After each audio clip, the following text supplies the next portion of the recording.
แนวตาเฮาบ่เห็นบ่แม่นบ่มันจะแม่นแหละแบบไผก็สงสัยเรื่องนั้นสงสัยเรื่องว่าปอบเนาะแม่น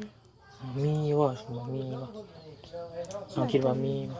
น่าจะมีแต่บ่ฮู้ว่าไผเพราะว่าทางบ่บุญก็ตั้งแต่มาเฮ็ดเฮือน เบิ่ง เนาะ แบบเ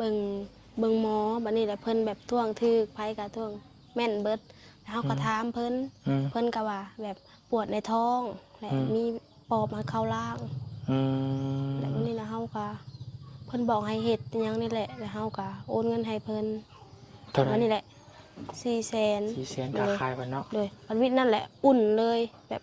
ฮ้อนเลยแขนก็เฮ็ดแบบนี้ได้ว่าดึกๆต่อมาแหละเราก็กินข้าวได้เอิ้นก็หารอยู่เอิ้นกับคานอยู่ตะกี้เอิ้นบ่ตอบบ่หยังเลยเนาะแม่นมีแต่ยิงแขวถ่ายรูปบ่ได้เลยนี่โอ้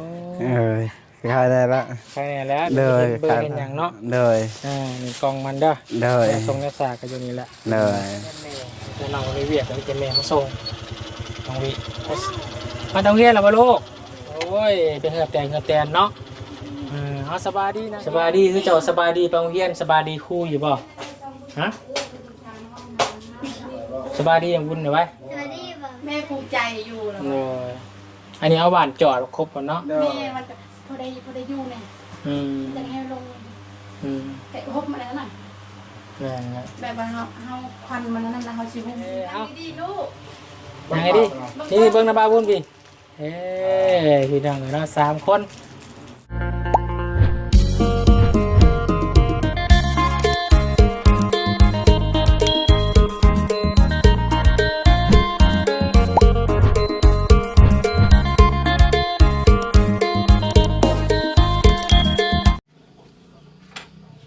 พี่น้องนะเปิดคลิปเปิดภาพมาก็ได้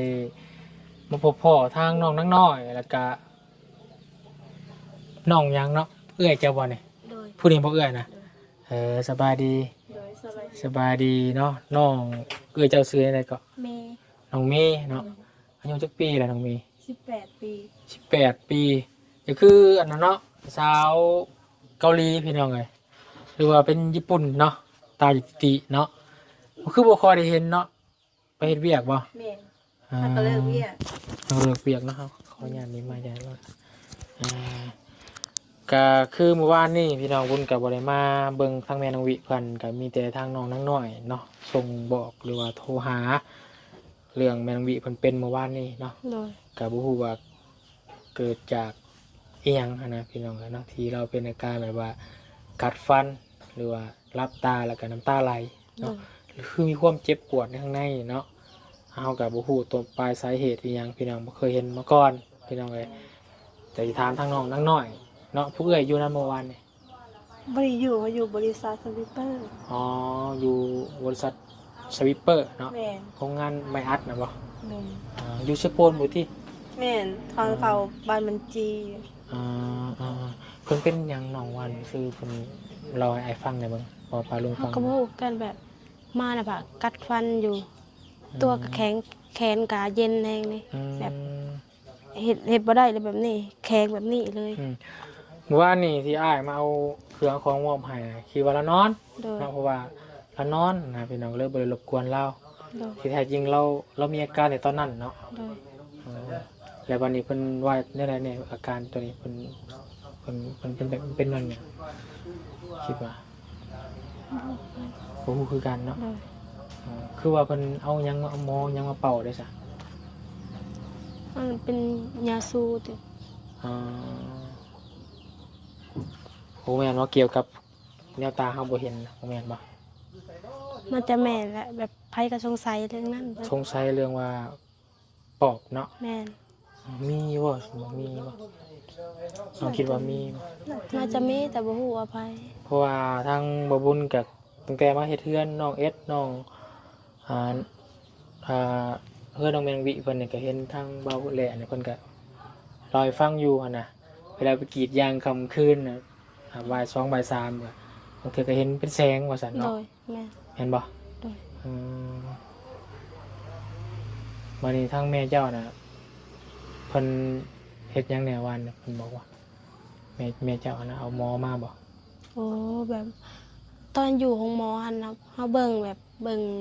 งหมอบัดนี้แหละเพิ่นแบบท่วงทึกไผก็ท่วงแม่นเบิดแล้วเฮาก็ถามเพิ่นเพิ่นก็ว่าแบบปวดในท้องและมีปอบมาเข้าร่างแล้ววันนี้นะเฮาก็เพิ่นบอกให้เฮ็ดอิหยังนี่แหละแล้วเฮาก็โอนเงินให้เพิ่นวันนี้แหละ400,000 400,000ค่าคายไปเนาะโดยวันวิทย์นั่นแหละอุ่นเลยแบบฮ้อนเลยแขนก็เฮ็ดแบบนี้ได้ว่าดึกๆต่อมาแหละเราก็กินข้าวได้เอิ้นก็หารอยู่เอิ้นกับคานโดยตะกี้เอิ้นบ่ตอบบ่ยังเลยเนาะแม่นมีแต่ยิงแขวแล้วก็โดยรับตาน้ำตาไหลโดย อ๋อ ตัวก็เย็น เย็ แข็ น ง ไปเบิด เลย เนาะ แม่น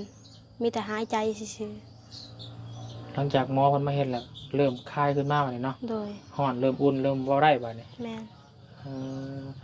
คือว่านี่พี่น้องไอ้น้องเพิ่นก็โทรหาแต่วุ่นแต่ตอนแรกพุ่นแต่วุ่นอยู่ไกลพี่น้องอยู่เขตหมู่บ้านเนาะเขาไปหมู่บ้านที่เขตบอกมีสัญญาณแล้วก็มันค่ำแน่ก็เลยบ่ได้มาเมื่อวานเนาะ โดย แล้วก็โทรหาทั้งน้องเพิ่นตลอดอยู่แล้วก็เลยว่าแม่นวีเพิ่นคลายแล้วเนาะตอนแรกเนาะ โดย หลังจากหมอเพิ่นมาเป่ามา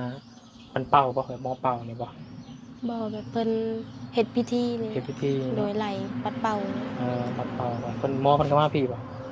อยู่พุ เฮ็ดอยู่บ้านเลย อ๋ออยู่บ้าน โดยเพิ่นอยู่สวรรค์ เพิ่นอยู่สวรรค์ โด พุ ย อ๋อแล้วก็เฮาบอกซื้อบ้านแล้วก็ซื้อเสียงเพิ่นเนาะซื้อแมงวีเนาะ โดย อืมเพราะว่าเจ้ามีพี่น้องอยู่เพิ่นเลยเนาะ โดย อยู่สวรรค์เนาะ โดย แล้วก็โอนเงินให้เพิ่น400,000ค่าค่ายเนาะ โดย โนเป็นยังพี่น้องเดี๋ยวตัวเรื่อง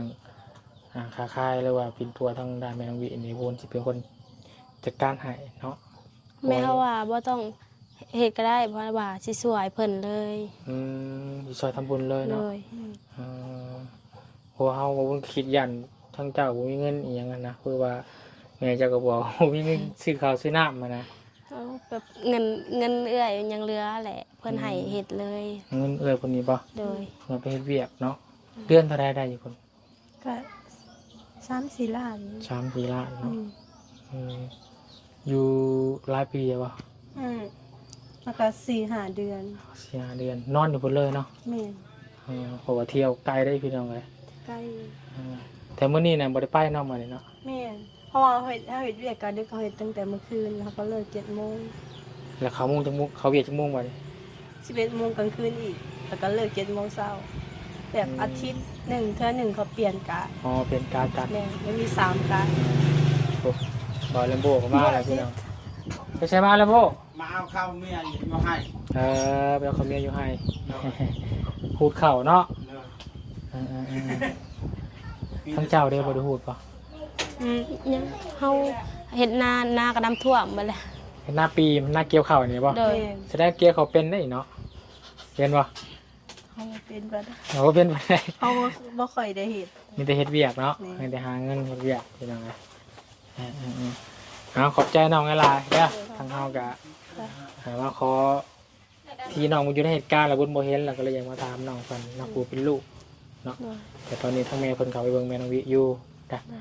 จังได๋ก็ FC ก็ฝากถึงน้องนักน้อยอยู่พี่น้องกันเนาะขอบใจหลายเนาะในการดูแลแม่น้องวิเอาใจใส่แล้วก็ฮู้วาจาที่คือคนเฮียนฮู้มาหั่นน่ะเนาะ เคยเฮียนฮอดใส่เฮียนจบ ม ใส่ .4 จบม .4 ฮู้ โดย โอ้ผู้เอ้ยเด้ม .7 พี่น้องพอดอกเนาะการบอกการจ่ายเพิ่นก็กัลยาณมารยาทดีพี่น้องเนาะพอเพิ่นเรียนมาต่างกับคนชนเผ่าหลายเนาะ ขอบใจน้องมีหลายแล้วก็น้องนางน้อยเด้อพี่น้องเดี๋ยววนไปเบิ่งแม่น้องวิเพิ่นกันเด้อ โดย ขอบใจพี่น้องเลยเนาะมาอานาบาขอไม้แน่มาเบิ่งทางแม่น้องวิเพิ่นเลยเด้อฝากแน่พี่น้องเนาะพี่มาเบิ่งทางพระเอกเขาก่อนบาดนี้พี่น้องเลยโอ้เข้ามาจะให้ เลย สบายดีแล้วบ่ เลยสบายดี เป็นยังไงกินข้าวกินน้ำแล้วบ่ กินแล้ว กินกับยังมานี่ กินกับไข่ กินกับไข่ผู้เมียพี่น้องสบายดีชื่อในก่อนเมียจัน น้อย น้องน้อย เลย ท้องสักเดือนแล้วนี่ ประมาณ6 เดือน 7 เดือน โอ้ใกล้แล้วเนาะ เลย ใกล้จะได้ อุ้มลูกน้อยอีกแล้วยังไงเอาพี่น้องเนาะนี่แหละเพื่อนทางบาลโบเนาะกะทางพ่อวันดีเพิ่นกะโทรหาวุ่นวงเศร้านี่พี่น้องว่าเพื่อนลำโบเพิ่นอยู่กับไผพี่น้องเอ้ยก็อยู่น้ำลูกเมียเพิ่นแน่นาตะกี้แม่นวิเพิ่นก็อยู่นี่แหละพี่น้องเอ้ยเพิ่นแน่พี่น้องเป็นพาเมเฮียนี่แหละพาเมเฮียเพื่อนบาลโบเนาะหรือว่าพากระจาดพี่น้องเอ้ยยามค่ำคืนแล้วยามฝนฟ้าตกนี่หัวอยู่เพิ่นจ้ะหัวอยู่ในนี่อยู่ในไกลๆนะแต่มันพามันออกนี่มันลมไม่แบบนี้นอนได้แต่ครึ่งนึงเอานอนครึ่งนึงเอาโดยครึ่งนึงบางพี่นอนไม่ได้มันหัวแต่สิมันหลายปีแล้วยังพอยังบ่ตายแม่น้องวิยังบ่เป็นไข้โดยเฮือนนี่แต่ข้าวพอแม่สั่งมาเนาะโดยตะกี้เฮือนเล่าก็เป็นคุ้มพี่น้องเลยเนาะเป็นคุ้มแบบว่าปล่อยปลาได้เลยแต่ว่าทางผู้ใหญ่ทางลุงจันเนาะเพิ่นก็ได้ให้ทางรถเพิ่นโย่เข้าให้เนาะจ้างเพิ่นพี่น้องเลยเนาะก็เลยเฮ็ดสูงกว่าเก่าแน่กี่โอ้พี่น้องลงน้องแล้วเฮือนเราปล่อยปลาได้เลยเนาะเลยพี่น้องเลยเนาะโทรศัพท์แป้งแล้วบ่ครับยังบ่แป้งบ่มีเงินยังบ่ได้เช่าบ่กัดโดยบ่ได้เช่านี่ใช้เวลาเติบเลยเลยส่งกับวุ้นซื้อให้อยู่พุ่นเนาะเมื่อวานเมื่อคืนนี้เฮาเมื่อแต่เฮินบ่เฒ่าไปจอดมันประมาณ 4 โมงแม่น้องวิเราคือว่าจะเป็นแล้วโดยเบิ่งแบบว่าบ่ติงเลยมีแต่แบบนี้เอาเชื่อเมื่อวานนี้เฮาบอกแต่แล้วน้องบ้านนี้ไปเข้าพระเจ้าคือรับตานั่นเจ้าให้เราเชื่อพระเจ้านั่นฮะอธิษฐานเมื่อวานนี้ประมาณ3 โมงแล้วเราเอาเมื่อในเผาแม่น้องวิหนักเลย3 โมงโดยหนักคืนโดย3 โมงคืนหนักไปแล้วแบบอุ้มนี่มันคือว่าช่องคนเลยมันหนักเลยหนักแห้งโดยหนักแห้งเลยกลัวเกาอีกคือมีแนวทับในยังอยู่เนาะโดยแบบนี้แหละมันเป็นคือไม้เลยชึ่งเลยฮะอุ้มมีชึ่งเลยลาวแข็งเลยเนาะแข็งเลยเดี๋ยวนี้เมื่อคืนนี่เราเป็นเลยแบบประมาณตอนแรกนี่ก็ให้พลน้องแต่ละน้องข้าพเจ้านี่ก็ให้มาสการนี่นะบัดนี้เอาขึ้นเทิงหรือเปล่าโดยขึ้นเทิงแล้วขึ้นลุมบ่มีแบบคนอยู่เต็มอยู่เราก็เลยเอาขึ้นเทิงบัดโดยนั่นหนักไปแล้วโอ้หมดสมาธิแล้วพอแม่ชอยแม่จะบุญชอยพอจะบุญชอยยังบ่ได้บุญเอาแหละเห็นอะไรแล้วลานนะนางน้อยนะเผาทางนางน้อยนะโดยชอยคอยชอยละเบาแลนะชอยนะเอาว่าบังเอยได้หนักไปแล้วแต่มันแข็งโดยแนวมันแข็งอยู่นี่จะไอ้น้องชมเจ้าแล้วสิเบิ่งกันเดี๋ยวนี้ก็คล้ายนั่นเรายังกินแน่เดียวนะเขาหุงให้เขาเจ้าแล้วเราใครเป็นคนหุงลำโบหุงเนาะเมียบอกบูฮูปางองกับบูฮูหมดเอาเคยเฮ็ดเวียกน้ำเวทหุงเป็นคนกินนะเด้อเลยฝากคำบาลำโบแน่แล้วเป็นยังไงสาธุบุญมีของมาให้หมดนี่พี่น้องเลยเนาะพี่มาห่มพี่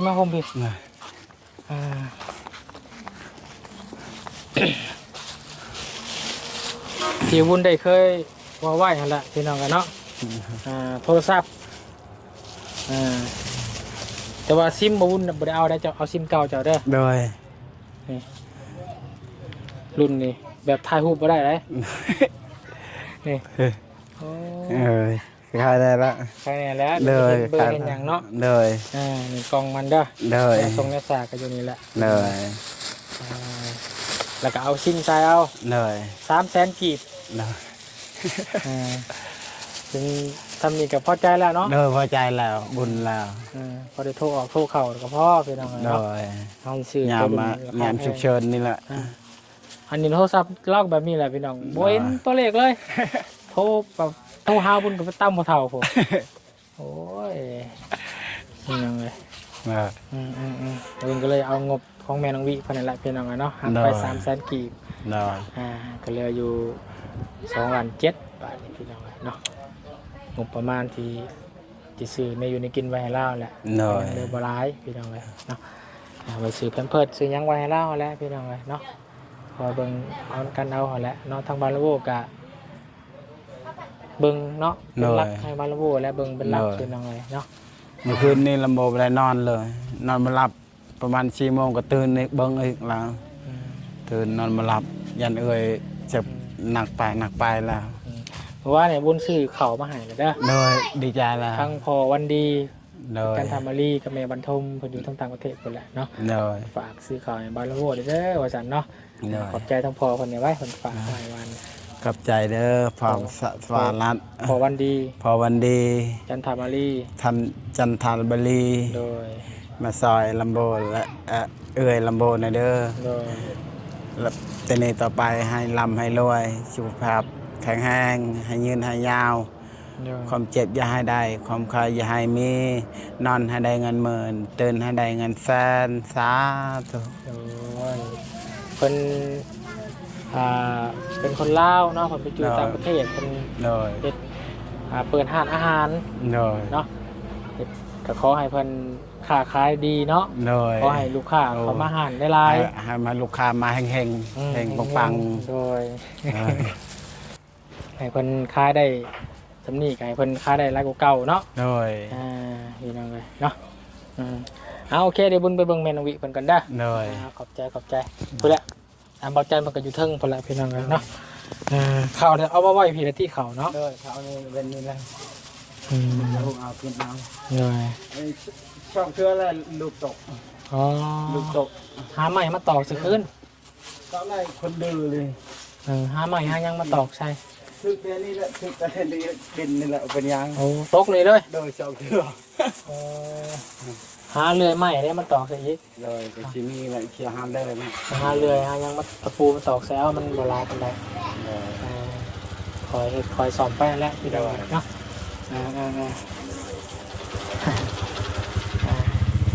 โอเคเดี๋ยวบุญกับแม่นองวีผมก็ได้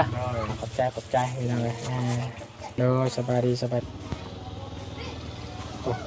ทางน้องนั่งน้อยเพิ่นนะมีแต่น้องเพิ่นล่ะพี่น้องขับส่งแทนแม่แต่น้องในเวียดมีแต่แม่มาส่ง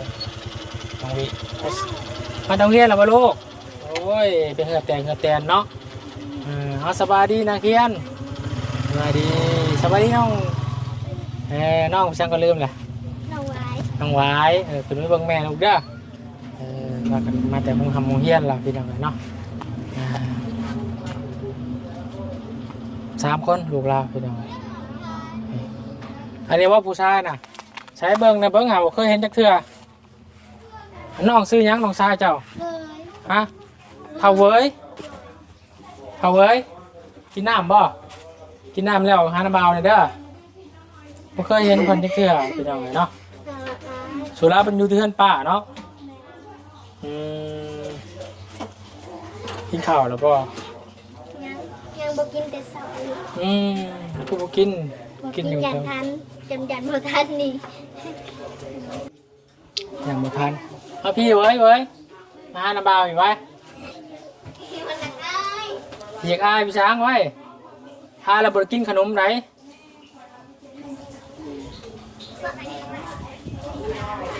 พี่มาหาน้ำเบาอีกไว้ได้ป่ะได้ยังพี่มุนจะเอาขนมให้ไว้เอาไว้มาไปเอาน้องมาพี่ไว้บ่ต้องอายก็อย่าอายเนี้ยเอาไปยังอยากอายนะบ่าวบ่ว้าวสบายดีปะลุงเลยไหมสบายดีคือเจ้าสบายดีไปโรงเรียนสบายดีครูอยู่บ่ฮะสบายดีอย่างบุญเลยไว้ สบายดีบ่สบายดีแบบนี้ไปเบิ่งนบ เดี๋ยวศาสตร์บาทให้พี่น้องเลยเนาะ คนบ่ติดแม่ดิโอ้ยเบิด ไปอยู่แต่น้ำป่าพี่น้องเลยเนาะบ่เห็นเราจักเถื่ออันนี้นะมันเบิ่งแม่ลูกเด้อแม่เจ้าอยู่เทิงแม่นบ่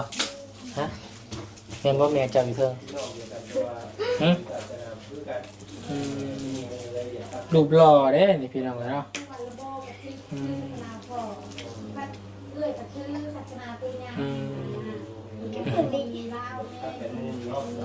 หันเราไปยากอาณาบ่าวแต่คนใดอาณาบ่าวบ่ได้กินได้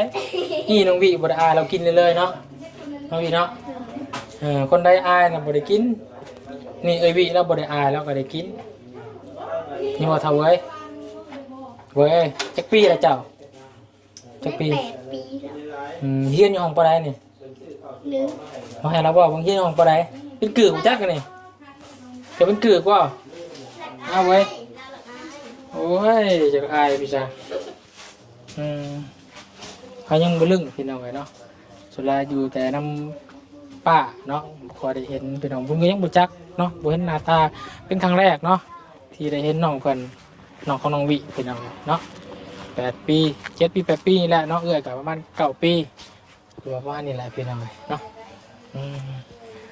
ฮะโอเคพี่น้องแล้วเดี๋ยวจังขึ้นไปเบิ่งนํกันตอนนี้ทางลุงใจกำลังเยี่ยมยามอยู่เนาะไปพี่น้องขึ้นไปเบิ่งทางแม่น้องวิก่อนอึบไหนเด้เบิ่งกันจังหวัดไสล่ะพี่น้องเอ้ย สวัสดีน้องโบเนาะโอ้ยกินข้าวแล้วบ่ ทายนะ เข้าเลยบ้างค่ะดี ดีใจนะโมดีใจนะในมือนี้ โอ้โมประมาณ4 โมงเมื่อวานนี้นั่นโอ้กันน้ำตาให้แล้วเฮากะโอ้เฮ็ดได้หาเบาเฮ็ดได้เอาบุญแล้วหาเบา นอนรับแล้วว่าเป็นยังนอนรับแต่เราบ่นอนรับก็นอนรับ ไม่ได้กะ ที่แม่โทรหาตลอ เอา ด บุญแล้วแม่บุญซอยพอจะบุญซอยต่างประเทศกะมันต้องสมาร์ทแล้วคิดว่านั่น เพราะว่าที่ไหน ดีใจแล้ว แม่น จ้าเราจ้ะ แค่ก็เลยคือว่าชอบคนเลยเฮาละโมอูมันโอ้ จน แม่ จนจะปรึกษาน้องเลย4 โมง 3 โมงตอนแรง คิดมันได้ก็บ่หลอดแล้วที่แม่แล้วว่าเกินบ่ใกล้11 โมงกลางคืนลูกเราสิหมดถนันแล้วแต่ปานนั้นเราบอกเป็นแบบด่วนๆนั่นน่ะบ่เป็นหยังลูกจะบ่เป็นหยังจะนอนหลับโลดพอก็เมื่อแล้วก็นอนเราโทรหาแล้วก็เราบ่เป็นหยังลูกเป็นหยังบ่เป็นหยังแม่ภูมิใจอยู่แล้ว อันนี้เอาหวานจอดครบก่อนเนาะ แม่มันจะพอได้อยู่เนี่ยจะให้ลงแต่พบมาแล้วหน่อยแบบว่าเฮาควันมันนั่นแล้วเฮาสิหุ้มอีกจอดเลยน้อย รับ ขาก็เริ่มแวบลงแล้วนึงเนาะ แต่ห้างบ่ตองแห้งตัวนี้ค่ะตัวนี้ตองแห้งได้ตัวนี้ยังอันนี้นะคะบริโภคใช้ยากระแลมในตัวนี้เนาะในตัวนี้มันยุบนั่นแหละใช้ยาเลยใช้ยาทาเอายาน้ำต้องใช้คนต่อใช่ต้อง ปันนี่ได้ มันต้องใช้คนต่อใช้ยาน้ำกระแลมมาถึงจะดีไว้น่ารักจังที่ผู้ว่านในหมดมือเลย มันบ่ว่าจะ น้องวิ่งที่2 เขาก็เห็นเนาะเป็นอายพี่น้องเลยยังอาย ไหลแต่เมย์ปากไหลจ้าอันนี้เบย เต็มคนในน้องคำมาโดยมา มาเบิ่งแม่น้องวิ จ้า นี่ จ้าจ้าละจ้าละ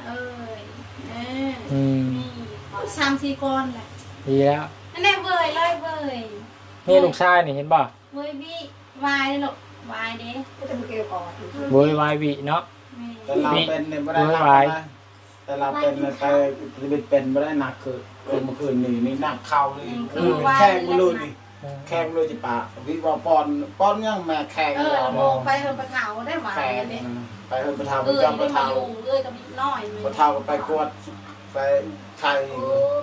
จะโทรแล้วเราปากซับนึงวันนี้ได้เขาบ่รอดแล้วน้องนั่นเพราะว่าเขาปรึกษากันมูปรึกษาก็แค่ผู้เดียวแล้วแบบตามจำเป็นนั่นแหละ ซอยกันพี่น้อง เลย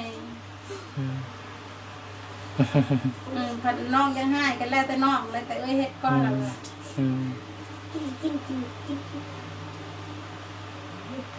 น่ารักหิวเนาะหิวเนาะหิวแล้วโอ้5 ก้อนแหละข้าวก็ชอบเพื่อกินแหละ ยักษ์ละเราใจเยอะเลยจ้า จ้าละ อยู่แต่คือตอนวันนี่เลยวัน4 โมงพอแจงอยู่นี่ รักข้างเลยตาแม่ เจียมมันจาง วิให้แล้วว่า ลูกกามีแต่ผู้หน้าตาดีๆเนาะน้องวิก็งามนี่ก็รอพี่น้องเลยน้องเวย ให้วิเอาพวกเข้ามาชูนี่อยู่เฮือนนี่ อืม อยู่เฮือนชัดดินดอนก็มีแล้ว อืม แต่บังปลานี่เฮาให้ แม่นนะ บังปลานี่ อืม โอ้ยเรียนของมันไม่ได้ใจเนาะเรียน อืม เนาะ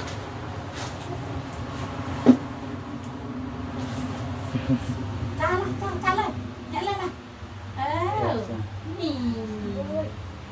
อืม กินหลาย นี่น้องแม่นึงรัก กินเลย กินแล้ว กินแล้วลูกไปทำไม วันนี้กินนี่ได้วันนี้กินนี่ เอ้ยน้อง กันกินอืม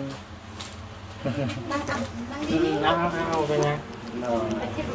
พอสิมาแต่ว่าบ้านนี่ก็บ่ได้มาเขาอยู่ทั้งไกลหั่นน่ะเนาะเอาเลยสิมาเยี่ยมตอนเช้าเอาเป็นยังไงให้มีหยังก็เห็นทางเบลโบโทรบ่ได้ก็ให้ทางน้องนางแชทหาเอาเนาะบ่ได้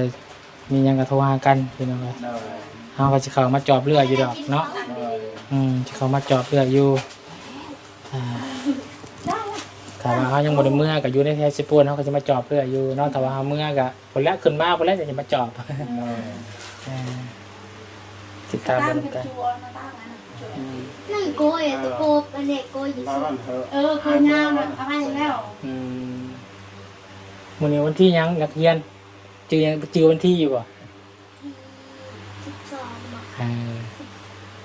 ชมบ่ 12 13 จักแล้ว 13 ถามเรียนแล้วเนาะเฮาบ่ได้เรียนแล้วบ่จักแล้วเฮา ทำไม่ได้พักว่า วันที่15นะบ่าวมื้อเอาที่15 เนย ที่15 ตอนแรงประมาณ 4-5 โมงแหละ ดอกหาหน่อไม้ตอนเช้าเด้อ 3-4 โมง นี่เลยดีใช่ไหมนี่เลยบาวลำโบตัดทาเลยปุ๋ย กล้วยน้ำเลยกล้วย ให้ทีมงานนะ แม่ ปุริวีปุริวีปุริ โด วี ไอ้ปะพุ่นปั่นกับปลาแซนแล้วก็ปลาจันแล้วก็ปั่นให้พวกทีมงานนั่นแหละเอาสองกระสอบแม่นกล้วยน้ำมันมีลายอยู่ ขอบใจนำใจเจ้าหลายๆเด้อเวลาเมื่อจังสิบอก แล้ จั ว งนึง สิ5หน่อไม้ก้อนตอนเช้าแคนบอมน้องเอาลง แม่น้องวายไปหุ้นน้องวายเป็นยินนางเกียนกันเบิ่งกัน3ไอ้น้องสบายดีก่อนเอานางลงหมายตะกู้บัดนี้พี่น้องเลยเนาะมีแต่ภูมิงามหันหน้าหาหน้าบ่าวเบิ่งหันหน้าบ่าวถ่ายรูปไปนะนั่งดีๆลูก น้องเว้ยน้องวาย เนี่ยบ้างในกองนั่น น้องวายเอา นั่งดีๆลูก ยังไงดินี่เบิ่งหน้าบ่าวบุญพี่พี่น้องเลยเนาะ3คนมีแต่ภูมิงามลูกลาวกับพี่น้องเลยเบิ่งหาแมวกัดแมวหน้า แม่ครบป่ะ แม่ โอ้ย มาแมวป่ามี2โตได้น้อยเลี้ยงเด้จ้ะอ๋อนี่บ่ได้ เอ้ายัดเข่าทางหนักเนาะกิน จ้าละ แต่เมื่อเคยอยู่ หิวได้หมดเลย เอามีแต่พากันเบิ่งกันเด้อบัดนี้เด้อเดี๋ยวบุญสิไปเวียทั้งอื่นก่อนเด้อขอบใจหลายเนาะมีหยังสิมาบอกจังนึงโดเอาเบิ่งกันเด้อมีหยังโทรหาเด้อขอบใจพี่น้องครับดีแล้วเอาพี่ทางน้องนางน้อยไปบ่าวไปทางอื่นก็ได้น้องเด้อขอให้ได้เวียกไวๆเด้อโอเคพี่น้องเนาะทางบ่าวบุญเองก็สิได้ขออนุญาตเดินทางไปทางอื่นก่อนเนาะก็มาเยี่ยมมายามแม่น้องวิเพิ่นแล้วก็ซื้อโทรศัพท์ตั้งโต๊ะเนาะ300,000 กีบให้ทางบาลัมโบเพื่อได้โทรออกโทรเข้าพี่น้องเลยเนาะจะได้ขอบบุญขอบคุณขอบใจเด้อทางผู้ใหญ่จะบุญหลายๆทานเนาะทางแม่ทวันรัตน์พี่น้องพอวันดีจันทมารีแม่บรรทมพี่น้องน้องแม่มุ้ยเนาะแล้วก็หลายๆทานเนาะทางแม่แก้วเนาะทางช่องเบาเสียงเจนพี่น้องเนาะและผู้หลายคนที่คอมเมนต์ที่สมทบกันเข้ามาเด้อก็ขอให้ได้บุญได้กุศลในหลายเสาเหลือคนทุกข์คนยากคนเจ็บคนปวดคนไข้น้องคนโซ่พี่น้องก็ขอให้ได้บุญได้กุศลในหลายแล้วก็ FC คือกันเด้อที่เขามารับชมคอมเมนต์แล้วก็ติดตามคอมเมนต์ที่สั่งสรรค์มาหากันเนาะแล้วก็ขอให้บุญได้กุศลนำกันคือกันเด้อเนาะเอาสำหรับคลิปนี้ไปแล้วพี่น้องขอกล่าวคำว่าสบายดีและสวัสดีวัดสุขสู่คนเด้อพี่น้องเด้อ